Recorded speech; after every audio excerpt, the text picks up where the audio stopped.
안녕하세요. 올해 68세 최병수입니다. 요즘 주변에서 자녀들 따라 해외로 나가시는 분들이 많더라고요. 저도 3년 전에 캐나다에 있는 아들들 따라갔다가 작년에 돌아왔는데 오늘은 그 경험담을 말씀드리려고 합니다. 특히 의료 시스템에 대한 이야기인데요. 정말 깜짝 놀랄 만한 경험을 했거든요. 제가 37년간 세무공무원으로 일했습니다. 1979년에 공직에 입문해서 2016년까지 그야말로 성실하게만 살아왔어요. 부산 연제구에 있는 32평 아파트에서 아내 영숙이와 단둘이 살면서 큰아들 진호, 작은아들 진우 키우느라 정신없이 지냈죠. 그때는 정말 당연하게 생각했어요. 몸이 아프면 병원 가고 감기 걸리면 동네 의원에서 주사 한 대 맞고 건강검진은 매년 받고 이런 게 다 당연한 줄 알았어요. 그런데 2021년 가을 영숙이가 갑자기 배가 아프다고 하더라고요. 처음엔 체한 줄 알았는데 통증이 계속되어서 부산대병원 응급실에 갔어요. 그날 밤에 CT 찍고 혈액 검사하고 다음날 바로 소화기내과 전문의 상담까지 받았죠. 결과는 췌장암이었어요. 이미 3기였고요. 그래도 의료진이 최선을 다해 주셨어요. 수술하고 항암 치료 받고 1년 넘게 투병했는데 결국 2022년 봄에 영숙이가 세상을 떠났습니다. 그때는 원망스러웠어요. 의료진에게도 하늘에게도. 더 빨리 발견했으면 어땠을까, 더 좋은 치료가 있었으면 어땠을까 하면서요. 혼자 남겨지니까 정말 막막하더라고요. 아들 둘 다 캐나다에 가 있으니까 집에 혼자 있으면 영숙이 생각만 나고 큰아들 진호는 밴쿠버에서 소프트웨어 개발자로 일하고 작은아들 진우는 토론토에서 회계사로 일하는데 둘 다 10년 가까이 캐나다에 살면서 정착했더라고요. 아들들이 계속 연락해서 그러는 거예요. 아버지 혼자 계시지 말고 캐나다로 오시라고. 캐나다는 의료비도 무료고 복지도 좋다고 한국보다 훨씬 살기 좋다고 하면서요.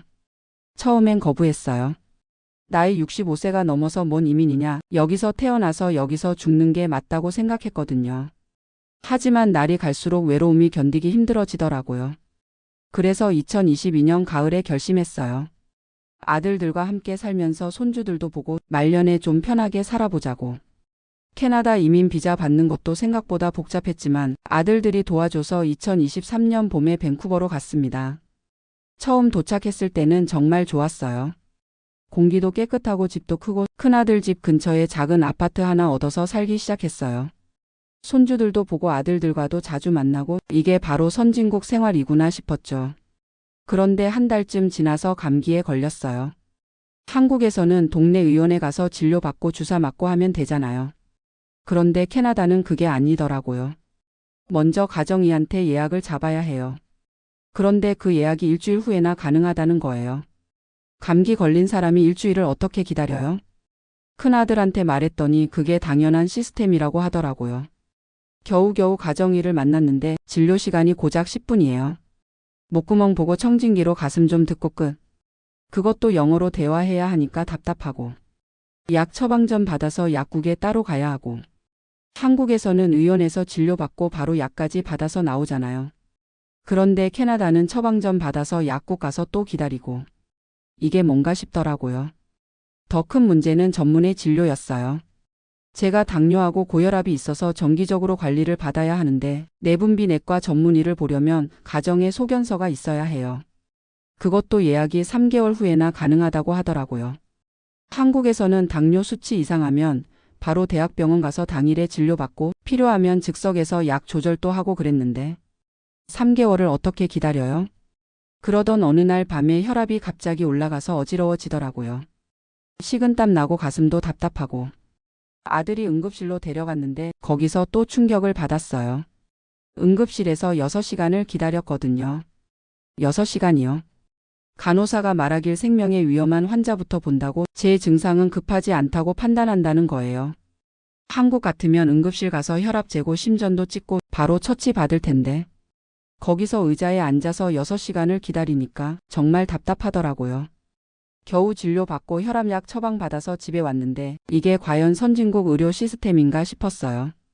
그래도 의료비는 무료니까 좋지 않냐고요? 천만에요. 치과는 보험 적용이 안 돼요. 임플란트 하나 하는데 $3,000라고 하더라고요. 우리 돈으로 400만 원이 넘어요. 한국에서는 150만 원 정도면 되는데 검사비도 만만치 않아요. MRI나 CT 같은 건 정말 응급한 경우가 아니면 몇 달 기다려야 하고 급하게 하려면 사비로 해야 해요. 제가 한국 친구들한테 전화로 하소연했더니 다들 그래도 캐나다가 좋지 않냐고 의료비 무료인 게 얼마나 좋냐고 하더라고요. 그때 깨달았어요. 우리가 캐나다 의료 시스템에 대해 얼마나 잘못 알고 있었는지. 정말 큰일은 2024년 봄에 일어났어요. 갑자기 가슴이 아프고 숨이 찬 거예요. 뭔가 심장에 문제가 있는 것 같았어요. 응급실에 갔더니 심전도 찍고 혈액 검사하고 심장에 문제가 있을 수 있다고 하더라고요. 그런데 심장내과 전문의 예약이 한 달 후라는 거예요. 한 달 후요. 심장에 문제 있는 사람이 한 달을 어떻게 기다려요? 그때 정말 무서워졌어요. 이러다가 큰일 나겠다 싶어서 아들들 반대에도 불구하고 한국에 돌아가기로 결심했어요. 2024년 6월에 한국에 돌아왔어요. 인천공항에 도착하자마자 안도감이 들더라고요. 다음 날 바로 부산대병원 응급실에 갔어요. 그 차이를 보세요. 당일에 심전도 CT 혈액 검사 다 끝났어요. 응급실에서 3시간 만에 모든 검사가 끝나고 심장내과 전문의와 바로 상담했어요. 결과는 관상동맥에 협착이 있다는 거였어요. 스텐트 시술이 필요하다고 하면서 3일 후에 시술 일정을 잡아주더라고요. 3일 후요. 캐나다에서는 한 달을 기다려야 했는데 시술도 무사히 끝나고 입원해서 3일 동안 치료받았는데 그 서비스 수준이 정말 놀라웠어요. 간병사 시스템도 잘 되어 있고 영양사가 와서 식단 상담도 해주고 물리치료사가 와서 재활 운동도 가르쳐주고 이런 체계적인 치료를 캐나다에서는 꿈도 못 꿔요. 제일 놀란 건 의료비였어요. 응급실 진료부터 CT 혈관 조영술, 스텐트 시술, 3일간 입원비까지. 총 의료비가 300만 원 정도 나왔는데 건강보험 적용되어서 제가 낸 돈은 90만 원이었어요. 캐나다에서 임플란트 하나 하는 돈보다 적은 거예요. 이게 바로 우리나라 건강보험의 위력이구나 싶었어요. 병원에서 입원해 있으면서 다른 환자분들과도 이야기 나눴는데 미국 살다 온 분도 계시고 일본 살다 온 분도 계시더라고요. 모두들 한결같이 하는 말이 한국 의료 시스템이 세계 최고라는 거예요. 미국 살다 온 할아버지는 이런 말씀을 하시더라고요. 미국에서는 응급실 한 번 가는데 $2,000가 나온다고. 우리 돈으로 260만 원이에요. 건강보험 없으면 감기 걸려도 병원 못 간다고 하시더라고요. 일본 살다 온 할머니는 일본도 의료비가 비싸다고 한국처럼 이렇게 빨리빨리 되는 곳이 없다고 하시더라고요. 그때 깨달았어요. 우리가 얼마나 복받은 나라에 살고 있었는지. 태어나고 나서 캐나다에 있는 아들들한테 전화했어요. 아버지가 얼마나 큰 실수를 했는지 이제야 안다고 한국 의료 시스템이 정말 세계 최고라고. 큰아들 진호가 그러더라고요. 아버지 말씀이 맞는 것 같다고. 자기도 캐나다에서 병원 갈 때마다 불편함을 느꼈다고. 특히 아이들이 아플 때 바로바로 못 보는 게 제일 답답했다고 하더라고요. 작은 아들 진호도 마찬가지예요. 자기도 나이 들면 한국으로 돌아올 생각이라고. 아무리 캐나다 생활이 여유롭다고 해도 건강 문제만큼은 한국이 최고라고 인정하더라고요. 지금 생각해보니 한국에서 살 때는 정말 모르고 살았어요. 감기 걸리면 바로 병원 가고 건강검진도 매년 받고 어디 아프면 당일에 전문의 진료받고 이런 게 다 당연한 줄 알았거든요. 그런데 외국 나가서 살아보니 알겠더라고요. 이런 의료 시스템을 가진 나라가 전 세계에 몇 개나 될까요? 특히 우리 나이 드신 분들에게는 더욱 중요해요. 젊을 때는 몸이 좀 아파도 참고 견디면 되는데 나이 들면 작은 문제도 큰 문제가 될 수 있거든요. 혈압 갑자기 오르거나 가슴 아프거나 숨차거나 할 때 바로바로 병원 가서 검사받고 치료받을 수 있다는 게 얼마나 큰 복인지 모르셨을 거예요. 저도 몰랐거든요. 캐나다 가기 전까지는. 지금도 캐나다 이민 생각하시는 분들 많으실 텐데 정말 신중하게 생각해 보세요. 특히 건강 문제가 있으신 분들이라면 더욱 그래요. 자녀들이 해외에 있다고 해서 무작정 따라가실 게 아니라 나이 들어서 필요한 게 뭔지 먼저 생각해 보세요. 의료 서비스 이것만큼은 한국이 정말 최고예요. 지금 저는 부산에서 편안하게 살고 있어요. 3개월마다 정기검진 받고 혈압약도 한 달치씩 받아서 먹고 뭔가 이상하면 바로 병원 가서 검사받고 이런 게 다 얼마나 소중한지 이제야 알겠어요. 아들들도 이제는 이해해요. 처음에는 아버지가 왜 혼자 한국에 계시려고 하는지 모르겠다고 했는데 제가 경험담을 자세히 들려주니까 납득하더라고요. 큰아들 진호는 이제 5년 후에 은퇴하면 한국으로 돌아올 계획이라고 해요. 아이들 교육 때문에 캐나다에 있는 거지 나이 들어서까지 거기 있을 생각은 없다고 하더라고요. 작은 아들 진호도 마찬가지고요. 나이 들면 결국 한국이 최고라는 걸 인정해요. 요즘 주변에서 자녀들 따라 해외 나가시는 분들 보면 안타까워요. 물론 가족과 함께 사는 것도 중요하죠. 하지만 건강이 우선이에요. 특히 당뇨나 고혈압 같은 만성질환 있으신 분들 정말 신중하게 생각해 보세요. 외국에서는 그런 질환 관리가 쉽지 않아요. 한국에서는 동네 병원에서도 당뇨 관리 잘 해주잖아요. 혈당 측정하고 약 조절하고 3개월마다 당화 혈색소 검사하고 이런 게 다 일상적인 서비스예요. 그런데 캐나다에서는 이런 검사 하나하나가 다 예약이고 대기고 당뇨 합병증이라도 생기면 정말 큰일이에요.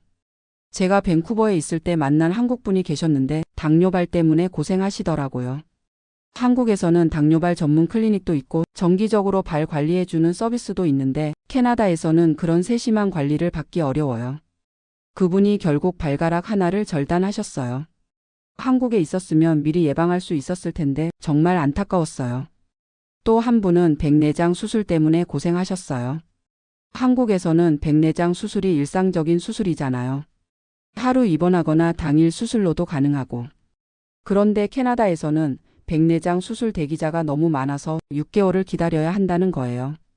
시력이 계속 나빠지는데 6개월을 어떻게 기다려요? 결국 그분도 한국으로 돌아와서 수술 받으셨어요. 한국에서는 2주 만에 수술 일정 잡고 수술도 30분 만에 끝나고 다음 날부터 정상 생활 가능하더라고요. 이런 경험들을 들으면서 더욱 확신했어요. 우리나라 의료 시스템이 정말 세계 최고라는 걸. 지금도 외국 의료진들이 한국에 와서 연수 받으러 와요. 특히 응급의료 시스템이나 암치료 기술 같은 건 세계에서 인정받는 수준이거든요. 제 부인 영숙이가 췌장암으로 돌아가셨을 때 그때는 원망스럽고 아쉬웠어요. 더 좋은 치료가 있었으면 어땠을까 하고. 하지만 캐나다에서 의료 시스템을 경험해 보니 우리나라 의료진이 정말 최선을 다해 주셨다는 걸 알겠어요. 췌장암 같은 암은 워낙 까다로운 병이라 어느 나라에서 치료받아도 힘들었을 거예요. 오히려 한국에서 치료받아서 1년 넘게 투병할 수 있었던 것도 우리나라 의료진의 실력 덕분이었구나 싶어요. 캐나다에서는 암 환자도 치료 대기 시간이 길어요.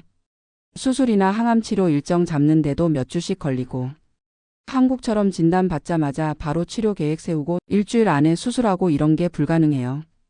요즘 젊은 분들도 해외 이민 많이 생각하시는데 나이 들어서의 삶도 미리 생각해 보셨으면 좋겠어요.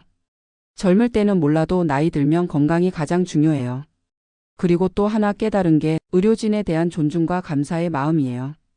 캐나다에서 몇 달씩 기다려서 겨우 만나는 의사와 한국에서 당일에 만날 수 있는 의사, 그 차이를 경험해 보니 정말 감사하더라고요. 지금도 정기검진 받으러 병원 갈 때마다 의료진 분들께 감사 인사를 드려요. 이런 훌륭한 의료 서비스를 받을 수 있다는 게 얼마나 큰 복인지 아니까요. 간호사분들도 마찬가지예요. 한국 간호사들의 친절함과 전문성은 정말 세계 최고예요.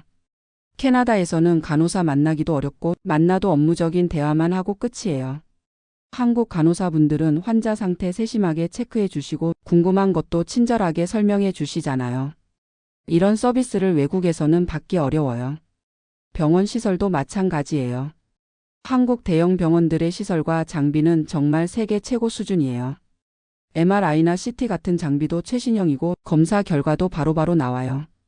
캐나다에서는 이런 검사 한번 받으려면 예약부터 결과 확인까지 한 달은 걸려요. 응급한 상황에서는 정말 답답하죠. 그리고 또 하나 중요한 건 의사소통이에요. 아무리 영어를 어느 정도 한다고 해도 미묘한 증상이나 아픈 부위를 정확히 표현하기는 어려워요. 특히 우리 나이 드신 분들은 더욱 그렇죠. 병원에서 의사와 대화할 때 통역이 필요한 경우가 많은데 그러면 정확한 의사소통이 안 되거든요. 한국에서는 의사 선생님과 편안하게 대화하면서 아픈 부위나 증상을 자세히 설명할 수 있잖아요. 이런 소통이 정확한 진단과 치료로 이어지는 거예요. 요즘 TV에서 한국 의료진들이 해외에서 의료 봉사하는 프로그램 보면 정말 자랑스러워요. 우리나라 의료진의 실력과 봉사 정신이 세계적으로 인정받고 있거든요. 그런 의료진들이 우리나라에 있다는 게 정말 큰 행운이라고 생각해요. 제가 캐나다에서 3년 살면서 가장 그리웠던 게 한국의 빠르고 정확한 의료 서비스였어요. 편의점이나 택배 서비스 같은 것도 그리웠지만 의료 서비스만큼은 정말 비교가 안 되더라고요. 지금도 가끔 캐나다에 있는 한국 분들한테서 연락이 와요. 건강 문제 때문에 고민이라고, 한국으로 돌아갈까 생각 중이라고. 그럴 때마다 제 경험담을 들려드려요. 나이 들어서는 건강이 가장 중요하고 한국의 의료 시스템만큼 좋은 곳이 없다고. 물론 해외 생활의 장점도 많아요. 공기 좋고 집 크고 여유로운 생활 리듬. 하지만 건강에 문제가 생겼을 때의 불편함을 생각하면 한국에서 사는 게 훨씬 안심이 돼요. 특히 응급 상황에 대한 대처 능력은 정말 한국이 최고예요. 심장마비나 뇌졸중 같은 응급 상황에서는 골든타임이 정말 중요하잖아요. 한국은 119 신고하면 5분 안에 구급차 와서 가장 가까운 응급실로 이송해주고 도착하자마자 바로 응급처치 받을 수 있어요. 캐나다는 구급차도 유료고 응급실 가서도 몇 시간씩 기다려야 하니까 정말 위험할 수 있어요. 제가 가슴 아파서 응급실 갔을 때 만약 그게 심근경색이었다면 어떻게 됐을까요? 6시간 기다리는 동안 정말 큰일 날 뻔했어요. 다행히 한국에 돌아와서 제대로 치료받았지만 생각만 해도 아찔해요. 요즘 우리나라 젊은 의사들이 힘들어한다는 소식 들으면 정말 안타까워요. 이렇게 훌륭한 의료 시스템을 만들어 놓은 분들이 제대로 대우받지 못한다니. 외국에서 의료 서비스 받아본 사람으로서 우리나라 의료진들이 얼마나 대단한 분들인지 알거든요. 정말 존경하고 감사해야 할 분들이에요. 건강보험 시스템도 마찬가지고요. 국민 누구나 저렴한 비용으로 양질의 의료 서비스를 받을 수 있다는 게 정말 대단한 시스템이에요. 캐나다는 의료비가 무료라고 하지만 실제로는 세금으로 다 내는 거고 그마저도 대기 시간이 너무 길어서 실질적인 혜택을 받기 어려워요. 미국은 더 심하죠. 보험 없으면 병원 한 번 가는데 수백만 원씩 나와요. 그래서 아픈데도 병원 못 가는 사람들이 많다고 하더라고요. 이런 나라들과 비교하면 우리나라 건강보험 시스템이 얼마나 훌륭한지 알 수 있어요. 지금 제가 정기적으로 복용하는 혈압약, 당뇨약 한 달치 받아서 5,000원도 안 나와요. 캐나다에서는 이런 약 한 달치가 $200 넘게 나왔거든요. 건강검진도 마찬가지예요. 한국에서는 국가건강검진으로 2년마다 무료로 받을 수 있고 종합검진도 20에서 30만 원이면 받을 수 있어요. 캐나다에서는 종합검진 한 번 받으려면 $2,000 넘게 나와요. 그것도 우리나라만큼 세밀한 검사는 어려워요. 이런 경험을 통해서 깨달은 게 우리가 정말 복받은 나라에 살고 있다는 거예요. 특히 의료 시스템만큼은 세계 어느 나라와 비교해도 뒤지지 않아요. 아니, 오히려 더 좋을 수도 있어요. 접근성, 효율성, 비용 면에서 봤을 때 한국만큼 좋은 나라가 많지 않을 거예요. 그래서 요즘 젊은 분들에게도 말씀드리고 싶어요. 해외 이민을 꿈꾸시는 것도 좋지만 나이 들어서의 삶도 미리 생각해 보시라고. 젊을 때는 건강하니까 의료 시스템의 중요성을 못 느끼지만 50대, 60대 넘어가면 건강이 가장 중요해져요. 그때 가서 후회하지 마시고 미리미리 준비하시기 바라요. 저는 이제 캐나다 경험을 통해서 한국의 소중함을 뼈저리게 깨달았어요. 특히 의료 시스템의 우수성을 확신하게 됐고요. 앞으로 남은 인생은 이 좋은 의료 시스템이 있는 한국에서 편안하게 살 계획이에요. 아들들도 이제 제 마음을 이해해요. 나이 들면 결국 한국이 최고라는 걸 인정하거든요. 캐나다에 계신 한국 분들 중에서도 건강 문제로 한국 귀국 고려하시는 분들 많으세요. 그분들께 항상 하는 말이 주저하지 말고 빨리 결정하시라는 거예요. 건강은 돈으로도 시간으로도 살 수 없으니까요. 오늘 제 이야기가 해외 이민을 고려하시는 분들이나 이미 해외에 계신 분들께 도움이 되었으면 좋겠어요. 한국의 의료 시스템 정말 세계 최고입니다. 이것만큼은 확신을 가지고 말씀드릴 수 있어요. 감사합니다.